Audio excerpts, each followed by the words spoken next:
Tai apie save pasakysiu tam tikrus dalykus, kurie reikalingi bus suprastas mano visas įžvalgas. Tai šiaip aš esu istorikas, kuris tyrinėja karus. Tai yra krizes ir tokias labai bjaurias ir pačias bjauriausias gal net. Tai mano tokia jau specifinė, reiškia, sritis yra karo istorijos įvykių analizė. Tai aš karo akademijoje kažkiek tai metų, negaliu pasakyti, turbūt kokią 15, vesdavau seminarus, kur mes darydavom mūšių analizės. Tiesiog analizės žiūri vieną kitą pusę, sprendimus žiūrėdam, taip toliau. Čia toks mano pagrindinis buvo dalykas. Bet tuo pačiu metu ir su didesniais klausimais susidurdavom karo ir taikos, kas iš viso atsitinka visuomenėje ir taip toliau. Ir taip jau lėmė tas mano darbas karo akademijoje, kad ne siauras laikotarpis būdavo, bet praktiškai viskas. Tai šitas pobūdis karo meno istorijos dėstymas, aiškiai, leidžia pamatyti, kad daug dalykų labai turi būti svarstoma tyriant labai ilgą laiko tarpą. Nes kada tu pasimi mažą gabaliuką, tai nieko tu čia nesupranti. O kada, reiškia, jau pradedi globaliai žiūrėti, 100 metų arba kelius šimtus metų, tada pamatai, kad tam tikri dalykai nieko ten nesikeičia, o kažkokie dalykai keičiasi. Ir tada gali atskirti tas kintamuosius nuo bendrųjų tendencijų, kurios niekada ir nesikeičia. Visą laiką žmonės buvo kažkada jauni. Ten, kaip sakau, pas 1899 metais gimęs jaunimas, nes skamba kažkaip labai keistai, o tuo tarpu istorikui tai visiškai natūralus dalykas, nes būtent tuo metu gimė vaikinai ir realiai dalyvavo Lietuvos nepriklausomybės kovose. Tiesiog pagal amžių. Dabar kita ta patyrimo tokia sritis yra, kaip ir Jolita sakė, yra skautai. Ten esu aš nuo 89 metų ir realiai su tais vaikais susidūręs ir matai, kaip jie auga ir kas su jais ten darosi. Tai kalbant apie rezultatus ir tyrimų kreives, tai reikia taip pat žiūrėti, reiškia, kada buvo formuojami tie žmonės ir kokios savybės, kokiam laikotarpiu buvo formuojamos. Ir matai pokyčius, akivaizdžiai matos, ir šiandien skautuose pokyčiai. Tai aš turėjau daug laiko praleistą su vaikais, maždaug nuo 89 iki 98, paskui buvo toks tarpas didelis ir vėl nuo 2018. Jau ten patyrė jūrų skautai buvo. Tai aš matau pokyčius labai esminius, reiškia, ir tas pokytis jisai gali būti kažkiek paaiškinamas, o kažkada reikia pasitelkti kitus mokslus, kad suprasti, kasgi čia iš tikrųjų įvyko. Tai po tokio taip pat labai stipriai dirbu su kadetų sistema, tam tikrą prasme laikomas visų kadetų mokyklų tokių globėjų Seime. Ir tokios mano oficialios pareigos ir yra, nes turim pilietinio patriotinio ugdymo grupę Seime, turim skautų bičiulių grupę, tai čia mano medžioklės plotai, jeigu taip galima pasakyti. Tai kai čia girdim apie krizės, tai klausykit, ar čia krizės? Ne, čia ne krizės, čia krizelės, mažytės krizelės. Bet jos yra suvokiamos kaip krizės todėl, kad laikai, kokiem buvo ruošiami žmonės, pedagoginiai sistemai netitiko to, kas tuos žmonės ištiko. Ir ryšys tarp to kodavimo ir to, kas iš tikrųjų atsitiko, jisai ir sudaro tą skirtumą. Nes jeigu žmogus nuo mažų dienų yra ruošiamas sunkiem laikam, tai jam neįvyksta didelių nelaimių. Jisai ta prasme kaip ir žino, kas jo laukia. Ir tokiu būdu jis neišgyvena psichologinių kažkokio nusivylimų, pilietinės galios mažėjimų, atsiribojimų ir kitų dalykų. Todėl, kad jisai žino. Tai jeigu mes paimsim kokius nors 16 amžiaus, reiškia, didikų vaikus, man konkrečiai teko labiau domėtis Chodkevičių giminę, tai ten viskas paprasta, reiškia, vaikai auga namuose iki 5 metų, paskui 5-7 metų pradeda dairytis aplinkui, tada jau tėvai pradeda rimtai žiūrėti, iki 5 metų vaikas gali greičiausiai numirti, tai nėra taip daug investuoti, bet po to jau labai rimtai žiūrima, ieškama talentų ir jeigu tas žmogus, reiškia, rodo kažkokius tai polinkius, tai dažniausiai tais laikais arba karas, arba bažnyčia, reiškia, šitas klausimas yra esminis, nes nuo to priklauso parinkimo būdas ir tada prasideda į tą vaiką labai rimtos investicijos. Tada jau tikrai yra tais laikais daug kainuoja mokslas, pavyzdžiui, ir studijos ir taip toliau, ir tie vaikai gauna tikrai puikų išsilavinimą. Na ir po to, reiškia, tas žmogus jau maždaug, jeigu tai yra įmanoma, nuo 14 metų, kartais nuo 12, jisai jau praktiškai dalyvauja, tarkim, jeigu jis turi karvedžio kažkokių talentų, jis jau dalyvauja su tėvu dažniausiai kažkokiose kampanijose. Vaikas turi matyti iš arti, kaip tai vyksta. Ir tokiu būdu jo pasiruošimas jau iki, sakykime, 18-19 metų yra toksai, kad jisai gali tokio amžiaus jau tapti visai suaugusiu žmogumi ir tas yra visada žinomas, reiškia tas toksai, du tokie turbūt atvejai, tai yra Aleksandras Makedonietis ir Karolis XII Švedijos karalius, kurie 18-17 metų realiai tampa monarchais. Ir ne taip kokiais teoriniais, o visiškai realiais, kurie priima sprendimus, kurie dalyvauja ten kovos žygiuose ir taip toliau. Ir jie ten, sakykime, gyvendami pakankamai neilgai, jauni miršta. Aleksandras Makedonietis 32 metų, tai reiškia iš esmės jie per tą savo trumpą laiką jau jie tiek padaro, kad apie juos kalba tūkstančius metų. Bet kaip taip atsitinka? Reiškia, tas žmogus jisai yra ruošiamas gerokai anksčiau negu šiais laikais realiam gyvenimui. Ir vat, kai mes kalbam, kad yra psichologinė problema, kad tie vaikai, reiškia, kažkaip tai nesuauga ten iki 27 ar ten kelių metų, tai čia priežastis yra ne dėl to, kad jie kažkokie blogi, bet dėl to, kad niekas juos ir neruošia tam gyvenimui ir neruošia sunkiem išbandymam. Reiškia, jie tada auga tokie ir nėra iššūkių, savo gyvena, kažkaip tie metai sukasi, gimtadienius šventi, bet neįvyksta to, kas, sakykime, senose tautose vadinasi išventinimas į karius. Vyrų gyvenime yra toks svarbi tokia peiga ir tai yra psichologinė problema. Šiandien Šaulių sąjunga ateina 40 kelių metų žmonės, sako, mums reikia išventinimo į karius. Aš turiu pabūti šauliuose, nes man reikia kažką patirti. Aš kažko neturėjau gyvenime ir man visą gyvenimą tas trukdo. Aš netampu vyru. Tai va, tai čia tokie dabar, kalbant jau truputėlį apie organizacijas, reiškia, kas tai yra. Tai va, organizacijos ir sudaro sąlygas žmonėms save išbandyti truputėlį rimčiau negu tuos žmonės, kurie gyvena pas tėvus ir tai nieko per daug pas juos nevyksta. Čia yra ta galimybė išugdyti Aleksandrus Makedoniečius, nes kasgi atsitinka su jais. Juos išveža iš įprastos aplinkos, įkiša į kokį nors mišką, kuriame yra daug uodų, kuriame galima nusvilti pirštą ir šiaip niekas tau neatneša miegmaišio. Čia toks man visą laiką įvaizdis dar labai iš senų laikų, turbūt iš 90 metų, kada einu savo palapinę ir stovi kažkoks žmogus miške. Ir prieinu stovi mergaitė 12 metų, sakau, ko tu čia stovi? Tai sako, sušlapo mano miegmaišis, tai laukiu, kol kas nors atneš sausą. Tai va, bet suprantat, čia gali žiūrėti, kad tas žmogus neparuoštas, bet kita vertus, jam esant 12 metų įvyko įvykis, kuris jį privertė suvokti, kad jis galbūt turi ir pasirūpinti pats savimi. Nes ko gero, jeigu aš nebūčiau pamačius, tai jinai dar kokias 2 valandas būtų stovėjus tų diržų. Tai, reiškia, tos stovyklos, jos sudaro sąlygas žmonėms susidurti su problemu. Tai tos problemos gal ir nedidelės, kaip naktį atsisekti miegmaišį. Aš save prisimenu, man buvo iššūkis, kaip naktį atsisekti miegmaišį, vis tiek kažkaip šalta ir būtinai reikia ir niekas tau nepadės, nes visi miega. Tai šitas sąlygos sudaro tokius buitinius dalykus padaryti, orientuotis naktį, suvokti, kad reikia kažką tai pasimti valgyti, nes jeigu nepasimsi, tai liksi alkanas, iki visai svarbių savybių, kurios yra šiandien labai reikalingos ir mes kartais sakom, kad mums jų trūksta. Tai yra organizacijos, reiškia, sudaro sąlygas žmonėms ne tik asmeniškai patirti tam tikrus išbandymus, bet taip pat mokėti valdyti save laike. Nes jeigu tu kažko nepasiruoši, kai yra rami valandėlė, tai paskui, kai jau reikės daryti, tau nebebus kaip. Ir tu turi tai išgyventi. Arba yra toks, kaip aš sakau, rūkymas skautų stovyklai, kada visi sėdi prie rūkstančio laužo, kuris nešildo katiliuko, bet nieks neįmeta malkos, nes visi sako, kodėl aš tą turėčiau. Ta prasme, tu neturi socialinio gebėjimo susiorganizuoti, išspręsti tą problemą ir tada tu sėdi ir žiūri tą rūkstantį laužą. Tai čia yra tie socialiniai įgūdžiai, grupės formavimas, kurio žmogus gyvenantis mažoje šeimoje, kur yra 1-2 vaikai, nepatiria. Jis nėra grupės narys.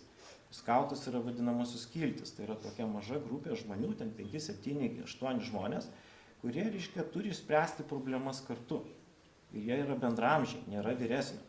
Ir jie turi ten viduje rasti to gebėjimo, reiškia, ir jeigu jie tą padaro ir ten išmoksta tų dalykų, tada įgauna didžiulį privalumą. Ir va čia aš noriu pateikti pavyzdį savo jūrų skautų vieneto, kuris veikia nuo 2019 metų praktiškai iki praeitos vasaros. Tai yra žmonės, kurie nusprendė eiti į jūrą. Tai nėra čia labai malonus reikalas, nežinau, ar kam teko jūrai būti, bet ten supa smarkiai ir ten pykina ir ten vienu žodžiu visokie velniai. Ir aš turėdavau paprastus vaikus, o aš čia turėjau rinktinius vaikus. visus, kurie norėjo tą daryti nuo 16 iki 18 metų, aš tokių vaikų gyvenime nesu matęs.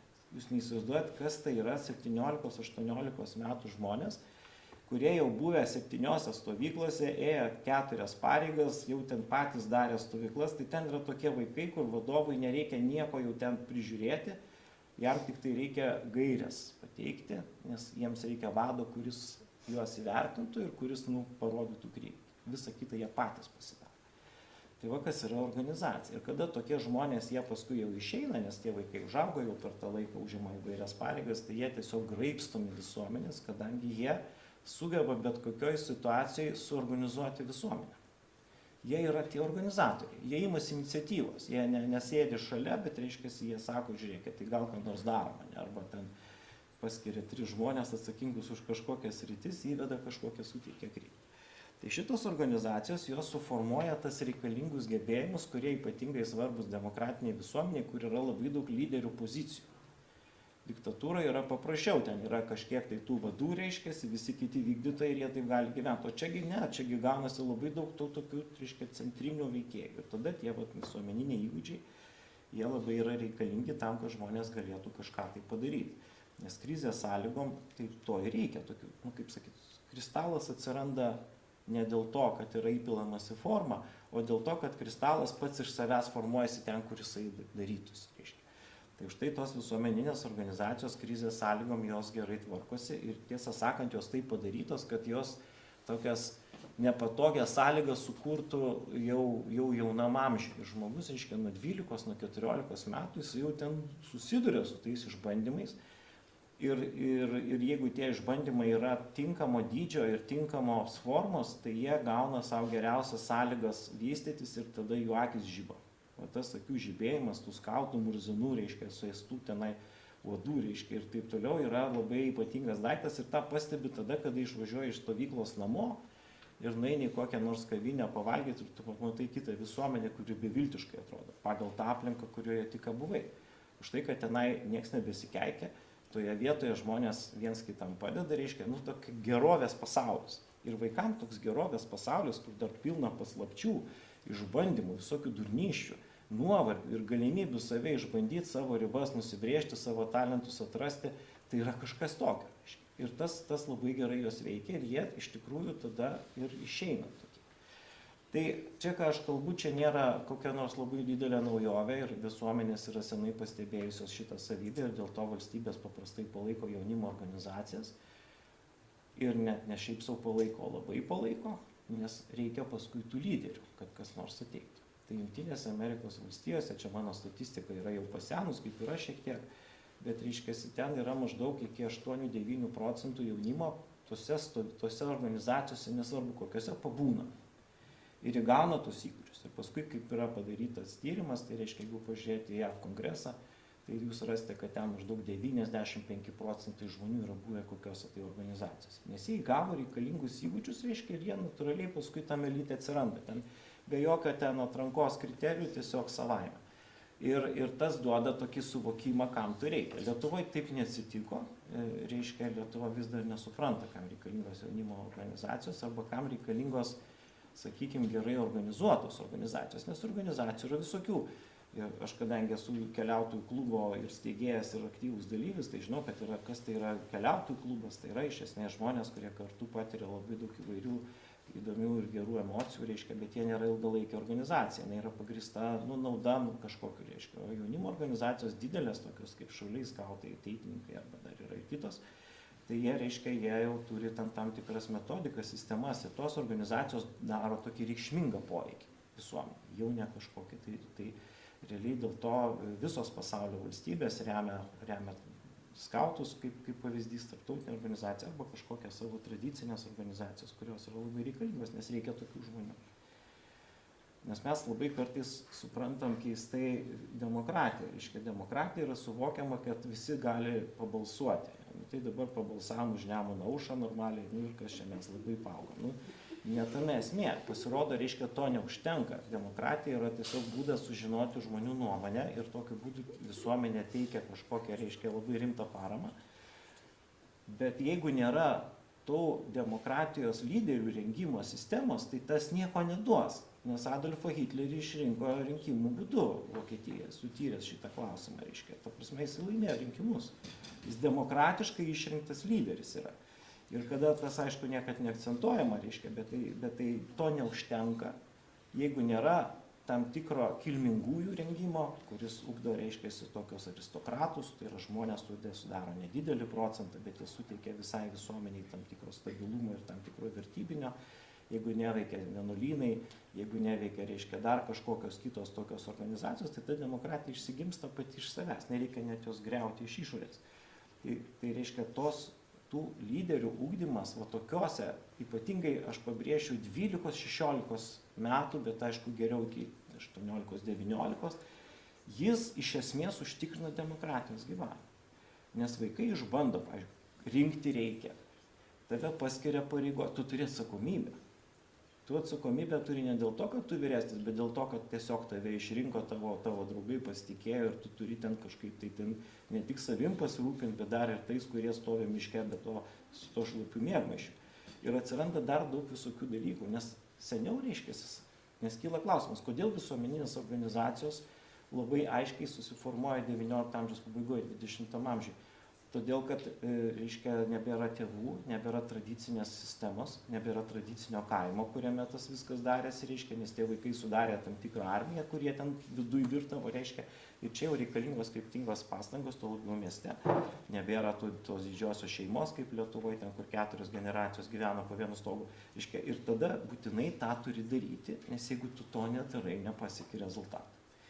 Dabar dar man liko čia 2 minutės, nes norėčiau dar 5 minutės bent klausimam palikti.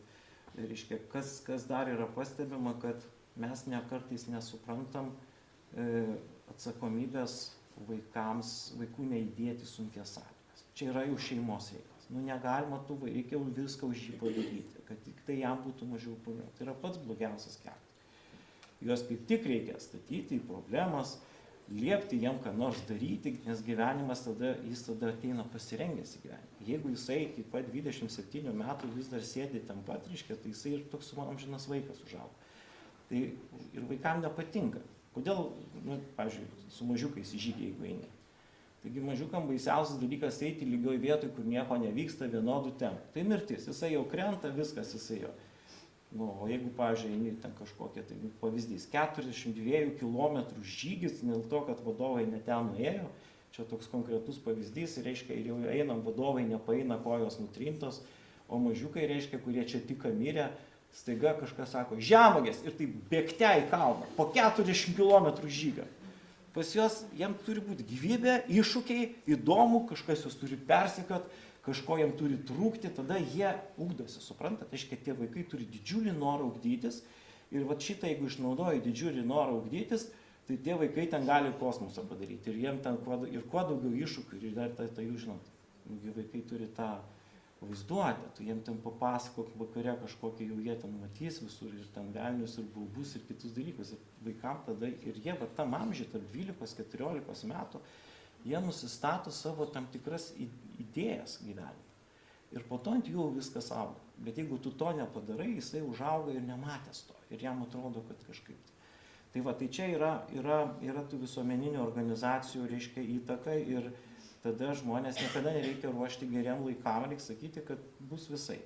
Ir kad tu turi išugdyti tam tikrus bazinius dalykus, nes jeigu ateis sunki valanda, tai tada tu žinosi, ką daryti. Tai šitas yra daug atsakingesnis vaiko ugdymas, negu sakymas, kad va, atėjo geri laikai ir jau viskas čia baigėsi, jau praeitis, jau čia karo nebus, reiškia, tai tada tą vaiką ir užaugini ir jam baisi krizė. Už tais paskui, kada susiduria su kažkokia, tai gal ir nelabai didelė krizelė, jam jau atrodo, kad pasaulis griūva, nes niekas jo neruošia tokiam dalykui.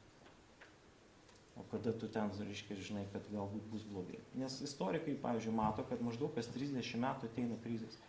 Aš jums dabar galiu suvardinti Lietuvos istorijai krizės, tai yra 1788-94, 1812, 1830-31, šiam 3, šiam 4, 905, 1823, 40-53 baisi krizė reiškia ir mes vėl turim 90-92. Vat jūs matot, kas 30 metų ir pridėkit 30 kelis metelius turim šiandieną. Tai yra ta krizė visiškai logiškas dalykas, kaip ekonomikoje žinoma, bet yra tai lygiai taip pat ir saugumo krizės ateina lygiai tokia pačia distancija.